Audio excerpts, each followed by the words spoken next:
Με λένε Σπασία Γιανναδάκη, γεννήθηκα στο Ρέθμνο, ζω στο Ηράκλειο μαζί με την οικογένειά μου.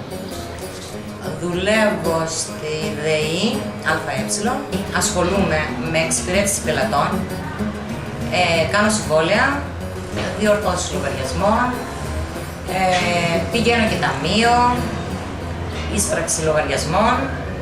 Στη ΔΕΗ η πρόσληψή μου ήταν ως καθαρίστρια το 1992 και τελειώνοντας το 4ο ΤΕΕ Εσπερινό Ηρακλείου πήρα μετάταξη και έγινα υπάλληλος γραφείου με το πτυχίο και με το απολυτήριο λυκείου που μαζί τα...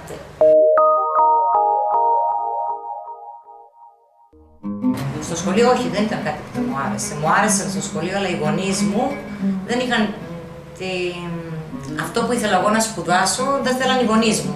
Τότε ήταν η Σχολή Τουριστικών Επαγγελμάτων και η αστυνομία και τότε ως παιδί, που δεν ήξερα καλά τις συνέπειες, παράτησα το σχολείο. Δεν τους ενδιαφέρει, τους γονείς μου δεν τους ενδιαφέρει ιδιαίτερα αν ήμουν καλή ή όχι, γιατί ως κορίτσι που ήμουνα, θεωρούσαν ότι η κόρη πρέπει να καθίσει στο σπίτι, να πάρει τις βασικές γνώσεις και όχι να σπουδάσει παραπάνω. Οι γονείς μου δεν θέλα να το παρατήσω, ήθελα να συνεχίσω ακόμα, αλλά όχι να κάνω το όνειρό μου, αυτό που ήθελα εγώ πραγματικότητα. Θέλανε απλά να συνεχίσω.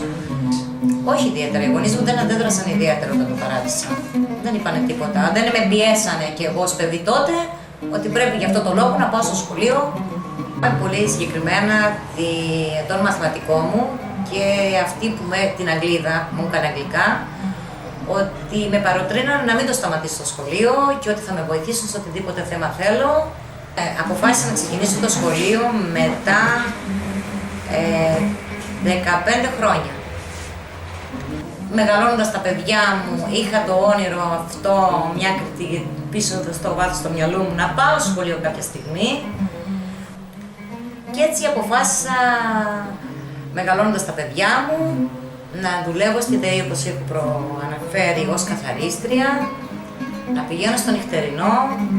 Ξεκίνησα ξανά από την αρχή, από την πρώτη γυμνασίου και ήθελα και πιο πολύ και για τα παιδιά μου να δώσω εγώ να πηγαίνω για να του δώσω το ερέθισμα ότι εγώ, σε μεγαλύτερη ηλικία που είμαι, θέλω να πάω στο σχολείο. Και διάβαζα πάρα πολύ για να αποδείξω στο παιδί μου ότι εσύ είσαι μόνος, αυτόνομος, δεν έχεις με τι να ασχοληθείς, οικογένεια, υποχρεώσεις, δουλειά, έχεις μόνο το σχολείο. Πήγα στο νυχτερινό Εσπερινό Γυμνάσιο, τελείωσα από εκεί, μετά συνέχισα στο 4ο ΤΕΕ, έδωσα πανελλήνιες, τελείωσα με πολύ καλή βαθμολογία. Η ειδικότητα τελείωσα στο σχολείο μου, στην ειδικότητα ήταν Οικονομία και Διοίκηση, μου άρεσε πάρα πολύ, ήταν και αντικείμενο με τη δουλειά μου παράλληλα, που θέλω να κάνω τη μετάταξη. Εγώ όταν πήγα στο σχολείο εκεί και ξαναβρέθηκα στα Θρανία, αισθάνθηκα πάρα πολύ καλά. Αισθάνθηκα πάρα πολύ ωραία. Το σχολείο μου, η εκπαίδευση με πρόσφερε για μένα σε πιο καλύτερη στη δουλειά μου. Πρώτα, το σημαντικό είναι για τη δουλειά μου. Έκανα φίλους, γνώρισα άλλους ανθρώπους. Έχω περισσότερο χρόνο από πριν ελεύθερο, η δουλειά είναι πιο ξεκούραστη, γιατί η χειραγωγική δουλειά, γιατί όταν είσαι νοικοκυρά, μητέρα και εργαζόμενη, είναι πολύ δύσκολο.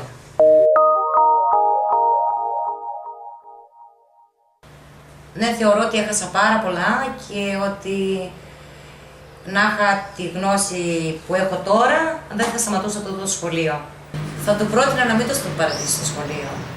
Δεν είναι επαγγελματική αποκατάσταση που έχουν βρει σήμερα όταν λένε ότι αν τελειώσω το σχολείο και τι θα γίνω όταν θα μεγαλώσω και πού θα βρω δουλειά. Δεν έχει σημασία δουλειά, είναι σημασία η γνώση. Και θα του έλεγα όχι, να μην το σταματήσει στο σχολείο. Ευχαριστώ τον Θεό που μου έδωσε αυτή τη δυνατότητα για να πάω στο σχολείο και να πάρω τις γνώσεις αυτές και ότι ακόμα συνεχίζω και παίρνω γνώσεις άσχετα αν πηγαίνω σχολείο ή όχι.